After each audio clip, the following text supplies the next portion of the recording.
Deuteronomy chapter 1 verses 6 to 11 हम लोग पढ़ेंगे।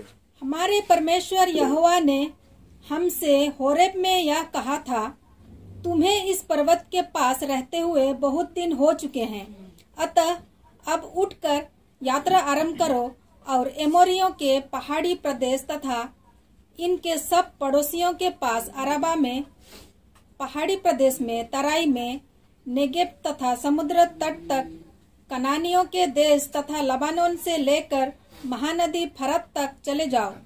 देखो, मैंने इस देश को तुम्हारे सामने कर दिया है, जिस देश के विषय मुझ यहोवा ने तुम्हारे पूर्वजों अर्थात इब्राहिम, इसहाक तथा याकूब से शपथ खाकर कहा था कि मैं इसे तुमको और तुम्हारे पश्चात तुम्हारे वंश को दूंगा। उसमें प्रवेश करके उसे अपने अधिकार में ले लो। मैंने उस समय तुमसे यह कहा था कि मैं अकेले तुम्हारा भार नहीं उठा सकता।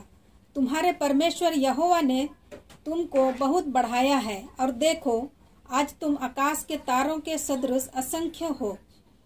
तुम्हारे पूर्वजों का परमेश्वर यहोवा तुम्हें 1000 गुना और बढ़ाए तथा तुमको अपने दिए हुए वचन के अनुसार आशीष दे।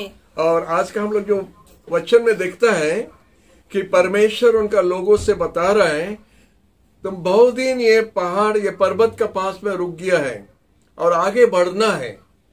एक जगह में जब हम रहता है, परमेश्वर को पसंद नहीं लगता है। परमेश्वर चाहता है हम लोग का अपना जीवन में हम लोग आगे बढ़ते रहना है, हमेशा यीशु के साथ बढ़ते रहना है। और इधर जो लिखा है, मूसा से परमेश्वर बताता है, ये होरेब पर्वत के पास में इजराइल लोग बहुत दिन ठहर गया है और आगे जाना है जीवन में। हम लोग का जीवन में अनेक पर्वत रहता है, अनेक गली रहता है, जंगल होता है, ठंडी होता है, गर्मी होता है, दिन होता है, रात होता है जीवन में, और ये परमेश्वर ने बनाया है उनका लोगों के लिए। हमारा परमेश्वर एक वैरायटी का परमेश्वर है, सब प्रकार का बनाता है। जब वो चिड़िया बनाया, वो खाली कौवा नहीं बनाया, प्रभु को धन्यवाद, खाली कौवा नहीं, कितना प्रकार का चिड़िया बनाया, कितना प्रकार का जानवर बनाया, और मनुष्य के लिए चारों तरफ ये सब सजा के रखा। और परमेश्वर चाहता है कि मनुष्य अपना जीवन में ये सब अनुभव करना है। कभी पर्वत के ऊपर में होगा, कभी कभी नीचे होगा, कभी कभी ठंडी होगा, कभी कभी गर्मी होगा, कभी कभी अच्छा दिन होगा, कभी कभी खराब दिन भी होगा। ये सब हमारे जीवन में होता है। कभी कभी तबीयत बहुत अच्छा लगता है कि पूरा दौड़ने चाहता है, और कोई कोई दिन में तबीयत ठीक नहीं लगता है, खाली सोने चाहता है। ये परमेश्वर की इच्छा से ये शरीर को परमेश्वर ने बनाया है, और वो चाहता है मनुष्य ये जीवन का आनंद लेना है, खुशी लेना है। कोई चीज में निराश होना दरकार नहीं। ये सब होगा। रात भर खाली अंधेरा नहीं रहेगा, सुबह होगा, भोर होगा, सूरज फिर से उठेगा, और फिर एक नया दिन हम लोग देखेगा। ये हम लोग का आशा भी रह गया है कि हर दिन हमारा दिन खराब नहीं होगा, हमारा अच्छा दिन आएगा जरूर। तो इसीलिए परमेश्वर ने इजराइल संतान लोग से बोलता है, एक जगह में ज्यादा दिन रहना ठीक नहीं है, आगे बढ़ो। तो उसी तरह हम लोग का आत्मिक जीवन में भी हम लोग कभी कभी सोचते हैं अभी हम लोग बहुत अच्छा है, ये आत्मिक का परिस्थिति बहुत अच्छा है, यही ठीक है, लेकिन ये कभी भी हम लोग संतोष नहीं होना है। हम लोग जब ऐसे 4 मंडली मिलके हम लोग एक क्रूसेड बना के सुसमाचार जटनी का चारों तरफ प्रचार करने के समय में, उस समय में हम लोग का हर सोमवार को हम लोग का सहभागिता होता था, 4 मंडली मिलके, और अनेक साल 10 साल तक हम लोग इवेंजलिज्म चारों तरफ किया। एक भाई से हम बात कर रहा था, और हम इस तरह उनको बताया, वो भाई का नाम रंजन है, हमारा प्रिय दोस्त है, और उनसे बताया हमको आज अच्छा नहीं लगता है, हमको लगता है हमारे जीवन में कुछ कमी है, प्रभु के लिए और कुछ करना चाहिए। वो भाई ने जो बात बताया हमको हमेशा याद रह गया। वो बोला कभी संतोष नहीं होना कि आप बहुत कर दिया है, हमेशा कमी लगना है। हम प्रभु के लिए जितना भी करता है वो कम होना चाहिए, हमको अनुभव होना कि वो कम है, और भी हम कर सकते हैं। अगर आप गाया, हम और भी अच्छा गा सकते हैं। अगर हम सुसमाचार प्रचार किया, इससे अच्छा कर सकता है। अगर हम प्रभु के लिए कुछ दिया, इससे ज्यादा हम दे सकते हैं। कभी प्रभु के लिए कम नहीं होता है, और मन सोचना भी नहीं कम है, हमेशा आगे बढ़ते जाना है। हालेलुया। वो बात हमेशा हम याद किया। हम बोले भाई जब बोला ठीक ही बात बोला। हम जिस दिन हमको संतोष लगेगा तो होता है डेड एंड में आ गया, और आगे बढ़ने के लिए और समय नहीं है। तो प्रभु को धन्यवाद, परमेश्वर भी चाहता है हम लोग का हर चीज का, हर बातें का, हर परिस्थिति का अनुभूति होना हम लोग का जीवन में, या जैसा हर प्रकार का फल हम लोग चाखना चाहिए नहीं, और जो फल नहीं खाना उसको भी चाक देता नहीं। ये मनुष्य का इच्छा हमेशा भी है। तो इधर हम लोग देखिएगा कितना प्रकार का पर्वत है जो इधर प्रभु का बच्चों लोग का जीवन में बिताना पड़ा, और एक एक पर्वत में वो लोग कुछ नया नया बात हम लोग को सिखाता है। पहला पर्वत हम आपको बताने चाहता है, आदि पुस्तक का 22 में है। उधर परमेश्वर ने मूसा से कहा, तुम्हारा बेटा, तुम्हारा अति प्रिय बेटा इसहाक को लेके वो पर्वत जो मोरिया जगह में हम आपको बताएगा, वो पर्वत पर जाके आप इसहाक को बलि देना है। आप जानते हैं अब्राहम ने परमेश्वर का बात मान के 3 दिन यात्रा में गया अपना बेटा को बलि चढ़ाने के लिए, और इसीलिए पर्वत का नाम हम दिया है माउंटेन ऑफ सैक्रिफाइस, बलिदान का पर्वत है ये। उधर एक विश्वासी बलिदान भी देना है। एक एक पर्वत पर जब हम आता है उधर बलिदान हम देना चाहिए। हमारा कुछ हमारा तरफ से परमेश्वर के लिए हमको करना पड़ता, छोड़ना पड़ता है, आगे बढ़ना पड़ता है। इधर अब्राहम ये पर्वत पर अपना बेटा को बलि देने के लिए परमेश्वर ने कहा, और वो बात मान के आगे बढ़ा वो बलि देने के लिए। तो ये माउंटेन ऑफ सैक्रिफाइस ये है। जिधर बलि चढ़ाना पड़ता था। सेकंड पर्वत हम लोग देखता है मूसा का समय में, इधर भी हम लिखते यात्रा पुस्तक 3 अध्याय में परमेश्वर भी उस पर्वत पर गया था, होरेब पर्वत, जो पर्वत अभी ड्यूटरॉनमी का 1 में हम लोग पढ़ा है होरेब पर्वत के बारे में। वही मूसा जब गया था और उधर 40 साल के लिए मूसा ने राजमहल छोड़ के 40 साल उम्र तक, बचपन से 40 साल उम्र तक वो पर्वत पर, वो राजमहल में था, मिस्र देश का राजमहल में था। राजा का घर में खाना पीना रहना, तैयारी होना राजा बनने के लिए, ये सब उनका हुआ था 40 साल के लिए। लेकिन परमेश्वर चाहता था कि मूसा जाके मरुभूमि जगह में 40 साल उनको बिताना पड़ा, 40 साल। तो ये जो सेकंड पर्वत हम लोग देखता है, ये होता है माउंटेन ऑफ सरेंडर, जिधर हम लोग को समर्पण होना पड़ता है। पहला हम लोग देखता है बलिदान का, सैक्रिफाइस का, और इधर रोमियो का 12 में लिखता है साधु पौल कि हम अपना शरीर को बलिदान चढ़ाना है परमेश्वर के पास में, जिसके लिए परमेश्वर ने खुश होके हमको ग्रहण करता है। ये दूसरा पर्वत होता है सरेंडर होने का, समर्पण होने का। ये पर्वत पर मूसा ने क्या किया, वो राजमहल में जो जो ट्रेनिंग पाया, वो ट्रेनिंग काफी नहीं था परमेश्वर का काम के लिए। कभी कभी हम लोग पढ़ाई करता है और सोचता है हम लोग का पढ़ाई बहुत अच्छा हुआ, हम फर्स्ट क्लास पाया है, तो हम प्रभु का सेवा करने के लिए प्रस्तुत है। कभी कभी बाइबल कॉलेज जाता है, BTH MTH करता है, हम सोचते अभी हम क्वालिफाइड है परमेश्वर का सेवा करने के लिए। मूसा भी इसी तरह, वो भी राजमहल में ट्रेनिंग लिया है। मिस्र देश सुप्रीम पावर था उस टाइम में, नंबर 1 पावर। वो नंबर 1 पावर में वो ट्रेनिंग लिया, लेकिन परमेश्वर बोला वो ट्रेनिंग हमारा काम के लिए बस नहीं है, हमको फिर ट्रेनिंग देना पड़ेगा। अब परमेश्वर मूसा को लेके मरुभूमि जगह में लेके चले गया और 40 साल का ट्रेनिंग फिर से उसको करना पड़ा। 40 साल किया बचपन से लेके 40 साल उम्र तक, लेकिन परमेश्वर उसको लेके 40 से 80 साल उम्र तक उसको 40 साल का ट्रेनिंग दिया। हालेलुया। तब वो परमेश्वर का काम में आ सका। उसका अंदर में 40 साल के लिए परमेश्वर मिस्र देश का ट्रेनिंग को निकालना पड़ता था। जैसा लिखा है, इजराइल संतान लोग को मिस्र देश से बाहर लगने के लिए परमेश्वर को 1 दिन लगा, मिस्र देश से बाहर लाने के लिए 1 दिन लगा।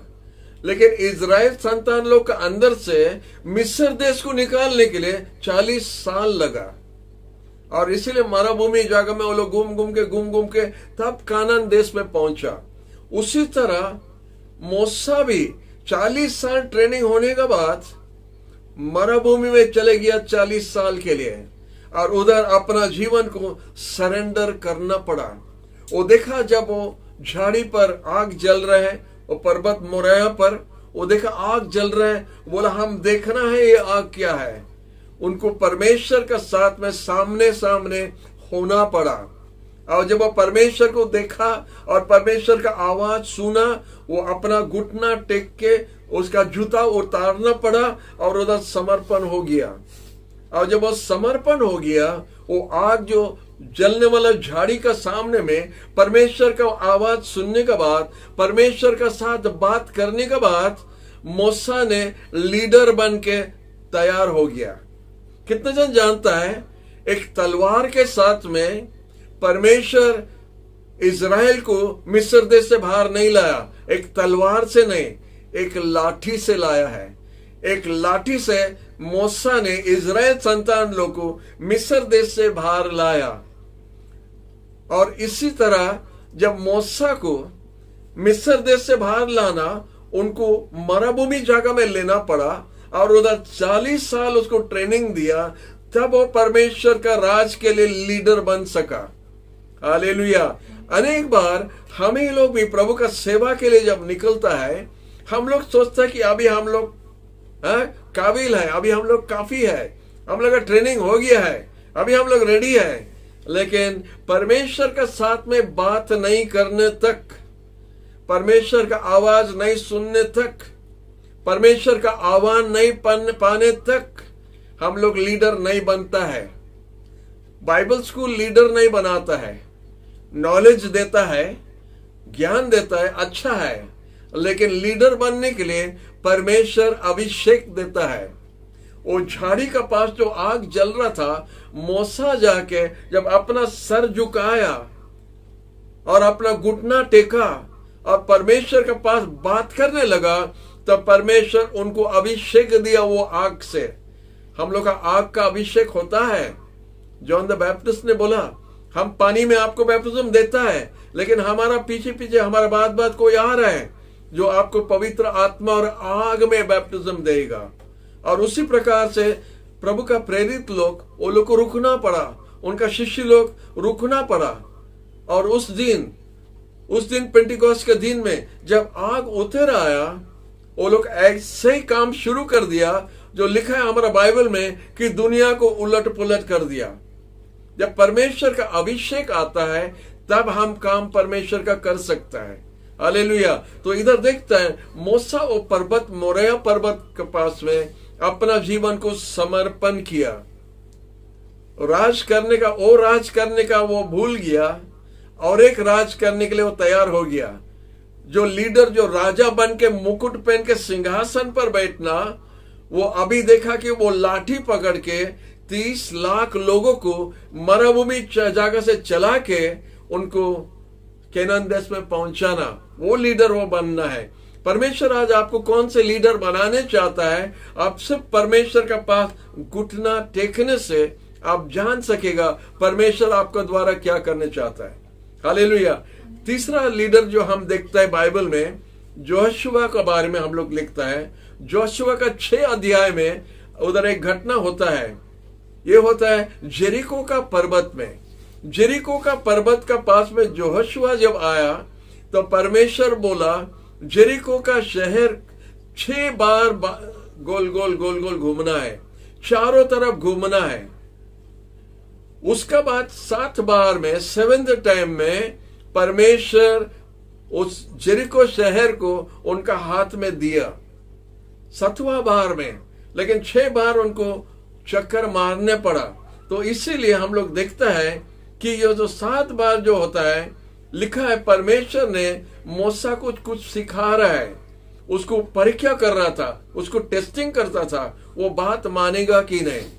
प्रभु खाली एक शहर का दीवार का चारों तरफ अगर हम घूमेगा, वो दीवार क्या गिरेगा, क्या टूट जाएगा, क्या होगा? अगर चारों तरफ, वो प्रभु से प्रश्न नहीं किया, प्रभु से जुक्ति नहीं किया, प्रभु बोला चलो, वो चला और चारों तरफ चला।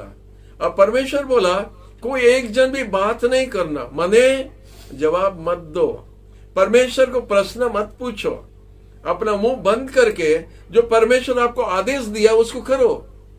और जब वो किया था, परमेश्वर उसको जब परीक्षा किया, वो जेरिको पहाड़ पर वो पास हो गया, जोशुआ पास हो गया, फेल नहीं हुआ। इसीलिए जेरिको का दीवार सब गिर गया और इजराइल संतान लोग जेरिको के अंदर में प्रवेश कर सका। हालेलुया। आज आपका सामने कौन से पर्वत है हम नहीं जानता है। आपका नौकरी का पर्वत हो सकता है, आपका बच्चों लोग कोई पर्वत जैसा हो सकता है, आपका कमाई का कुछ हो सकता है, आपका हेल्थ का कुछ हो सकता है। जो भी पर्वत है, परमेश्वर वो पर्वत पर आपको विजय दे सकता है। जब आप परमेश्वर का संतान है, आपको निराश होना दरकार नहीं है।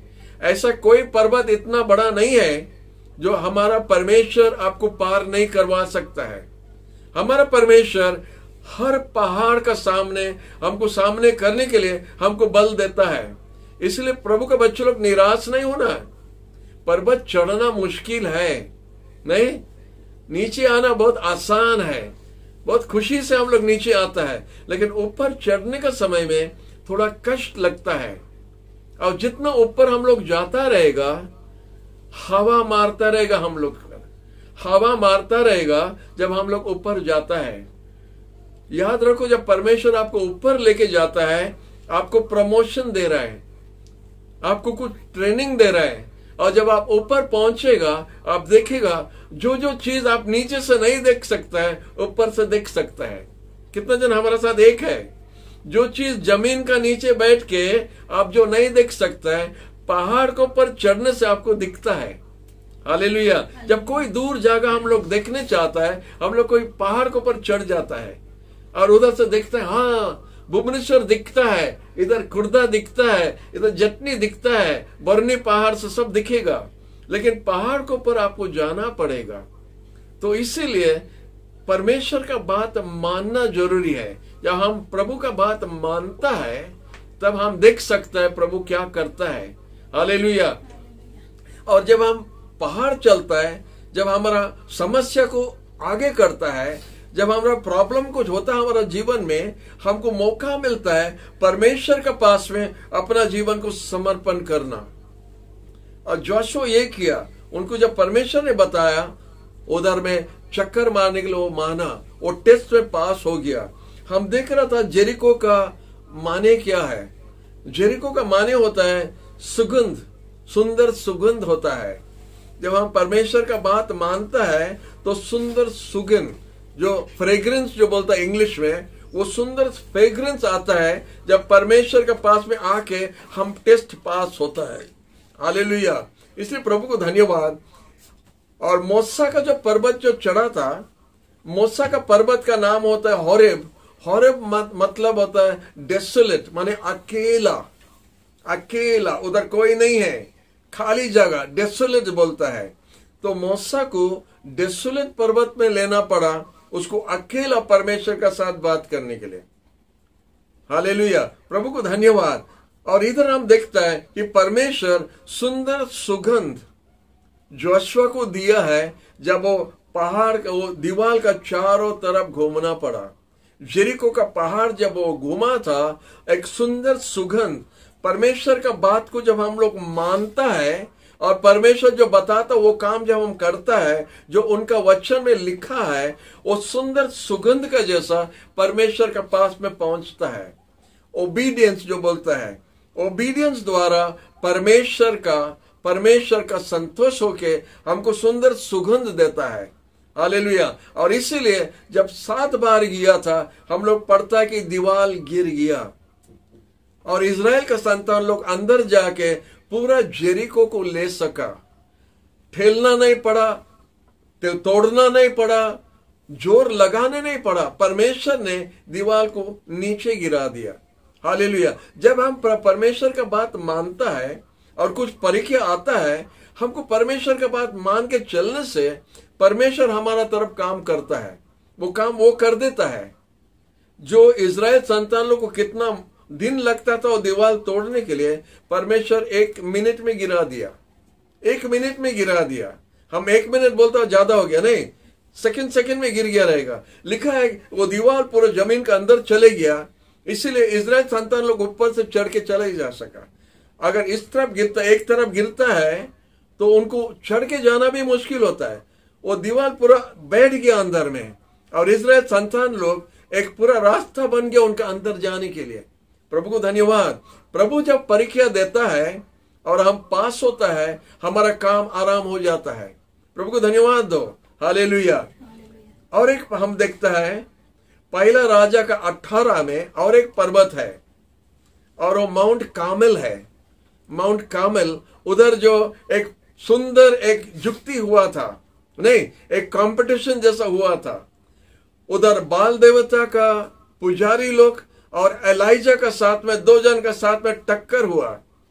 वो लोग बलि चढ़ाया और उधर बलि जब चढ़ाया उधर उनको आग जलाने नहीं पड़ा, लेकिन परमेश्वर को प्रार्थना करने द्वारा आग गिर के वो भेंट को जला देगा करके लिखा है। तो इसीलिए माउंट कार्मेल होता है एक चैलेंज का जगह और एक विजय का जगह।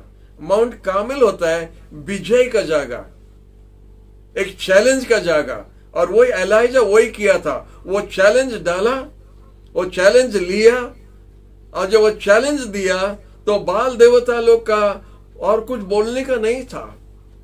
वो लोग जब उतरा मैदान में, हम लोग जानते हैं वो लोग हार गया था। और एलाइजा एक जन हम आपको बताते प्रभु के बच्चे लोग जो है, आप लोग जो सुनता है, आप लोग जो यीशु पर विश्वास किया है, आप एक जन अनेक जन के लिए काफी है। बाइबल में लिखा है एक जन 1000 जन को हटाएगा, 2 जन 10,000 को हटाएगा। ये कौन से फॉर्मूला है हमको मालूम नहीं। 1 जन 1000, 2 जन 10,000, 3 जन कितना होगा? 30,000, 30,000, उससे ज्यादा होता है। तो उसी तरह जब हम लोग खड़ा होता है प्रार्थना में और विश्वास से, तो हम शत्रु को हरा सकता है और हम आगे बढ़ सकता है। इधर एलाइजा का स्टोरी पढ़ने से हम लोग को बहुत आनंद लगता है। हम जब इसके ऊपर में जब वचन दिया था, हमको बड़ा आनंद लगता था। हम बड़ा जोर से बोल रहा था वचन में कि सिर्फ हमारा परमेश्वर जिंदा परमेश्वर है, क्योंकि सिर्फ इजराइल का परमेश्वर परमेश्वर है और कोई है ही नहीं। बड़ा घमंड से हम बोल सकता है कि हमारा परमेश्वर परमेश्वर है। वही आग से जवाब दे सकता है, वो शत्रु को हरा सकता है। तो इसीलिए माउंट कार्मेल में हम क्या देखता है? एक चैलेंज का जगह है, एक विजय का जगह है। अगर आपका सामने में कोई ऐसा चैलेंज है, आप मत डरो। प्रभु का सुसमाचार बोलता रहना, प्रभु का बात मानता रहना और आगे बढ़ता रहना। वो चैलेंज में आप कभी हारेगा नहीं। जीसस नेवर फेल्स लिखा है। यीशु कभी फेल नहीं होगा, और यीशु फेल नहीं होगा करके मतलब आप भी फेल नहीं हो सकता है। आपका हमेशा विजय होगा। हालेलुया। तो शत्रु जितना भी ज्यादा होने दो। इधर देखता है एलाइजा 1 जन और बाल देवता का 850 जन, लेकिन कोई फर्क नहीं पड़ा। 1 जन काफी था 850 जन को हराने के लिए। हालेलुया। और पूरा इजराइल का संतान लोग अपना मुंह पर गिर के बोला कि इजराइल का परमेश्वर परमेश्वर है। आपका जीतने द्वारा आपका एरिया का लोग चिल्लाएगा कि उनका गंगा का परमेश्वर परमेश्वर है। क्या बोलेगा? गंगा का परमेश्वर परमेश्वर है, अनिल का परमेश्वर परमेश्वर है। हालेलुया। आपका उधर चारों तरफ का लोग बोलना है, क्योंकि आप यीशु का नाम से खड़ा है। हालेलुया। आप अपना नाम से खड़ा नहीं हुआ, आप अपना सुसमाचार नहीं बोल रहे।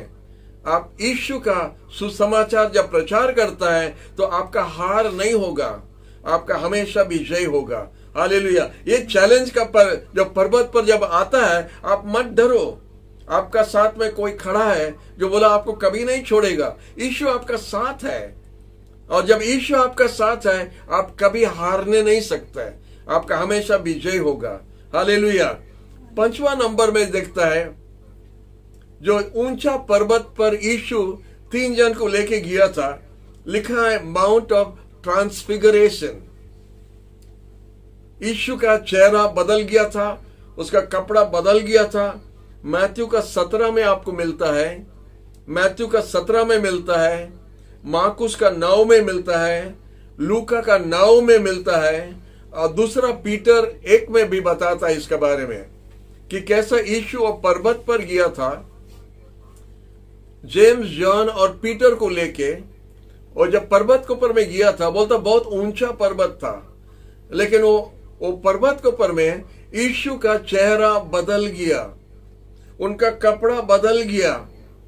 लिखा है वो एक पर्वत है, प्रार्थना का भी पर्वत है, प्रार्थना का पर्वत है। जब हम वो ऊंचा पर्वत चाहता है प्रार्थना करने के लिए, उधर प्रभु हमको रेवलेशन देगा। Hello hello. जब वो ऊंचा पर्वत अब जाता है, जो माने अपना चेहरा बदल जब जाता है, अपना रूप बदल जाता है, यीशु का रूप बदल जाता है, उधर प्रभु हमको रेवलेशन देता है। हालेलुया। जो नीचे में आपको नहीं मिलता था, आपको ऊपर पाया है। आप जितना ऊपर जाता अपना आत्मिक जीवन में, आप जितना ऊपर जाता है, तो यीशु के साथ में आप सहभागिता करता है। आप यीशु का असली रूप देख सकेगा। आपका यीशु कौन है? या जगत का लोग जैसा यीशु को देखता है, अनेक विश्वासी लोग को यीशु को ऐसा ही दिखता है। और एक गुरु, और एक गॉड, और एक आदमी, वो और एक नहीं है, वो एक ही है। वो और एक गॉड नहीं है, वो एक ही परमेश्वर है। वो और एक सृष्टिकर्ता नहीं है, वो सृष्टिकर्ता है, वो मुक्तिदाता है और कोई है ही नहीं। He is the only God. तो जब हम ऊपर जाता है परमेश्वर का माने ऊपर माने जब हम यीशु के पास जाता है, यीशु का असल रूप हम देख सकेगा। लिखा है ये 3 जन जब देखा यीशु का चेहरा बदल गया, उनका कपड़ा इतना सफेद हो गया, बोलता कोई धोबा भी नहीं धो सकेगा उसको, इतना साफ नहीं कर सकेगा। और उसका चेहरा ऐसा ऐसा माने रोशनी हो रहा था कि वो लोग पहचान नहीं सके, देखता क्या हो गया। और एलाइजा और मूसा उनके साथ बात कर रहा था करके लिखा है। तो ये माउंट ऑफ ट्रांसफिगरेशन, अगर प्रभु आपको उस अनुभूति द्वारा लेके जाता है तो प्रभु वो पर्वत पर आपको लेता है कुछ रेवलेशन देने के लिए। तो माउंट ऑफ ट्रांसफिगरेशन रेवलेशन के लिए है, इसलिए प्रभु आपको कुछ बताने चाहता है, कुछ स्पेशल जो दूसरा लोग देखने नहीं सकता है। यीशु का 12 शिष्य लोग था, लेकिन 3 जन को यीशु ये रेवलेशन देने चाहता था। 3 जन को सिर्फ दिया, बाकी जन को नहीं दिया, 9 जन को नीचे छोड़ दिया। तो उसी तरह प्रभु भी आपको जब ऊपर लेता है, वो आपको कुछ स्पेशल रेवलेशन देना चाहता है जो नीचे आपको नहीं मिल सकता है, दूसरा हिसाब से आप नहीं पा सकेगा। हालेलुया। जब आप प्रभु के साथ अकेला बैठता है, प्रभु आपको कोई बात सिखाता है जो ऐसा कोई बाइबल स्कूल भी आपको सिखाने नहीं सकेगा। प्रभु कुछ स्पेशल आपको बताता है। हालेलुया। इसीलिए साधु पौल बोलता है हम 14 साल था यीशु के साथ में प्राइवेट ट्यूशन हो रहा था, और इसीलिए वो 14 साल जो यीशु के साथ था वो 14 किताब भी लिखा है। 14 किताब लिखा साधु पौल, और वो साधु पौल जो रेवलेशन पाया, जो प्रकाशित पाया, और कोई दूसरा शिष्य नहीं पाया, क्योंकि वो यीशु के साथ ट्यूशन लेता था और यीशु ने उनको बताता था। जब आप कोई दूसरा मैगजीन से, कोई दूसरा किताब से कोई वचन को निकाल के रेडी करता है, प्रभु के दास लोग ज्यादा, हम भी ऐसा करता है, तो कुछ पॉइंट्स निकाल के अच्छा वचन जब देता है, उससे अच्छा होता है जब आप घुटना टेक के बाइबल लेके जब बैठता है तो प्रभु आपको कुछ स्पेशल रेवलेशन देता है। वो रेवलेशन आपको कोई दूसरा किताब मैगजीन में नहीं मिलेगा, वो स्पेशल रेवलेशन आपके लिए है। और ये प्रभु कोई भी अपना बच्चा को दे सकता है, वो देने चाहता है। हालेलुया। आप आश्चर्य होगा, लेकिन आप जितना बार बाइबल खोलता है और उससे ध्यान से पढ़ता है, प्रभु हमेशा कुछ नया बात आपको सिखाता है। कितने जन हमारा साथ एक है? हमेशा हमेशा हर दिन प्रभु आपको कुछ नया बात सिखाता है उनका वचन से, अगर आप ध्यान से पढ़ेंगे। अगर आप मैगजीन पढ़ने का जैसा बाइबल पढ़ता है तो कुछ मिलेगा नहीं, ऐसे ही पढ़ के चल जाता है। लेकिन आप ध्यान से अगर पढ़ेंगे, आप आश्चर्य होगा, आप प्रभु आपको कुछ रेवलेशन देता है जो पहला आप कभी देखा नहीं, और आप आश्चर्य होगा। हम अनेक बार आश्चर्य होता है, प्रभु ये वचन किधर था इतना दिन, इतना साल किधर था? अभी हम देखता है प्रभु रेवलेशन देता है। आत्मा ने ये किताब लिखा है, और आत्मा सिर्फ ये वचन हमको समझा सकता है, कोई मनुष्य, कोई बाइबल टीचर नहीं सिखा सकता है। जब पवित्र आत्मा आपको सिखाएगा, लेकिन आपको बैठना पड़ेगा उसके पास में। हालेलुया। तो ये माउंट ऑफ ट्रांसफिगरेशन इधर लिखा है, पतरस उसको बोलता है होली माउंटेन। पतरस बोलता है वो होली माउंटेन है। हालेलुया। दूसरा पतरस का 1 अध्याय में लिखा है, होली माउंटेन जब लेके गया तो वो पवित्र पर्वत पर परमेश्वर कुछ पवित्र काम, पवित्र बात उनको दिखाया। हालेलुया। यीशु कैसा है थोड़ा वो लोग देखने के लिए पाया। प्रभु को धन्यवाद। आपका भजन संगीत का 97 में 5 पद में लिखा है, आपका पर्वत सब मोम का तरफ पिघल जाएगा। हालेलुया। जो आपको हैरान होता है, कितना कितना पर्वत में हमको हैरान होता है, तकलीफ होता है, लेकिन परमेश्वर ने प्रतिज्ञा दिया है साम 97 वर्स 5 में, आपका पर्वत मोम का तरफ पिघल जाएगा, like wax will melt. Hallelujah. क्योंकि प्रभु हमारा साथ जब है, हमारा समस्या पूरा पिघल जाता है, पानी का तरफ पिघल जाता है, और हमको प्रभु वो समस्या द्वारा पार लेके जाता है। कितने दिन हमारा साथ है? Hallelujah, hallelujah. दूसरा बात जो लिखा है भजन संगीत का 125 में 2 पद में लिखा है, साम 125 वर्स 2 में लिखा है, जैसा पर्वत सब जेरूशलेम को घेर के रखा है, उस तरह परमेश्वर उनका लोगों को घेर के रखा है। कोई है हमारा साथ? हालेलुया। जैसा पर्वत सब जेरूशलेम को घेर के रखा है, उस तरह परमेश्वर उनका लोगों को घेर के रखा है। ये बात कौन बोला था बाइबल में? आपको याद है? आपको याद है ये बाइबल में कौन ये बात बोला था? परमेश्वर उसका लोगों को घेर के रखा है। शैतान ने बताया, शैतान ने ये बात बताया। हालेलुया। शैतान भी रेवलेशन देता नहीं, हाँ, वो परमेश्वर के सामने में झूठ नहीं बोल सकता है, लेकिन शैतान बोलता है, ओहो, जोब आपका बात मानता है क्योंकि आप उसको घेर के रखा है। हालेलुया। एक बार शैतान उनका जीवन में सच बोला रहेगा, एक बार वो सच्चाई बोला रहेगा। वो बोला कि चारों तरफ परमेश्वर अय्यूब को घेर के रखा है। हालेलुया। ये सच बात हम लोग भी जानना चाहिए। शैतान जानता है, हम लोग भी जानना चाहिए। परमेश्वर उसका बच्चों लोग को घेर के रखा है। जैसे पर्वत सब जेरूशलेम को घेर के रखा है, हमारा परमेश्वर उसका बच्चों को घेर के रखा है। इसलिए भाई, आप कभी निराश नहीं होना है। आप अकेला नहीं है, आप अकेला नहीं है। परमेश्वर आपको घेर के रखा है, इसीलिए अब तक कोई आपको छूने नहीं सका। हम 40 साल मिनिस्ट्री में हैं, 40 साल मिनिस्ट्री में है, अनेक शत्रु लोग उठा, लेकिन प्रभु को धन्यवाद, हम अभी तक इधर बैठा है। हम इधर अभी तक बैठा है क्योंकि परमेश्वर हमको घेर के रखा है। और बड़ा बड़ा शत्रु लोग उठा, लेकिन आज वो लोग नहीं है, हम इधर हैं। हालेलुया। क्योंकि हमारा परमेश्वर हमको घेर के रखा है। हालेलुया। आप सोचता रहेगा पास्टर उधर है, उसका पर्वत कुछ नहीं, नहीं, बहुत पर्वत है, बहुत पर्वत पार करके आना पड़ा, लेकिन अभी तक इधर है। प्रभु को धन्यवाद दे रहे हैं। हालेलुया। जैसा जेरूशलेम को परमेश्वर पर्वत से घेर के रखा है, उसी तरह उनका लोगों को घेर के रखता है। इसलिए आपको कोई छूने नहीं सकता है।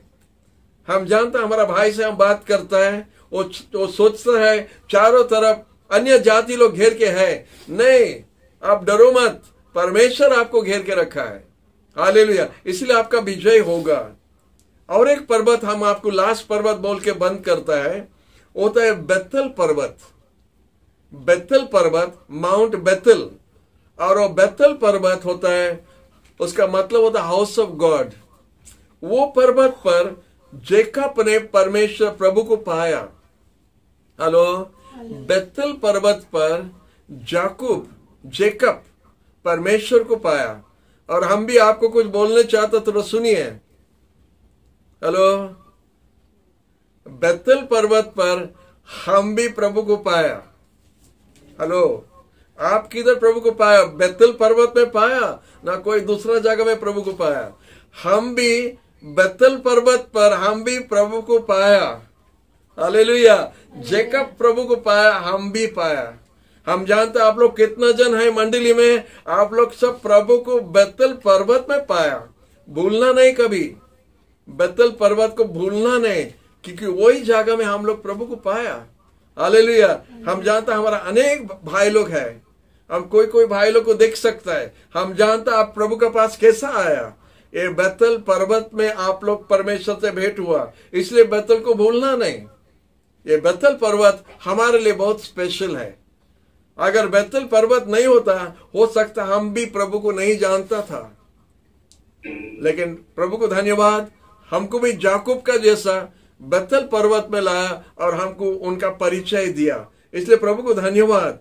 बेथल का बेथल मीनिंग होता है house of God, gate of heaven भी बोलता है। House of God, gate of heaven Bethel का मतलब होता है। इसलिए प्रभु को धन्यवाद कि प्रभु वो गेट का पास लाया हमको और उनका परिचय दिया। इसलिए प्रभु को धन्यवाद। अनेक पर्वत के लिए हम लोग प्रभु को धन्यवाद दे सकते हैं, क्योंकि प्रभु हमको लेके जाने द्वारा हमको बिना बिना प्रकार का अनुभूति द्वारा लेता है, लेकिन हर प्रकार का अनुभूति हमारा अच्छा के लिए है, हमारा विजय के लिए है, और हमारा ताकत कितना है प्रभु हमको दिखाने के लिए प्रभु ये परिस्थिति द्वारा हमको लेके जाता है। हालेलुया। अगर वो परिस्थिति द्वारा हम नहीं जाता है, हम शायद नहीं जान सकेगा हमारा विश्वास कितना मजबूत है, हम नहीं जान सकता है कि हमारा प्रार्थना में कितना पावर है, हम नहीं जान सकता है कि कितना लोग हमको प्रेम करता है अगर वो पर्वत पर हम नहीं जाता है। इसलिए प्रभु को धन्यवाद, प्रभु जो पर्वत पर आपको रखा है, आपको लेके जा रहा है, प्रभु को धन्यवाद।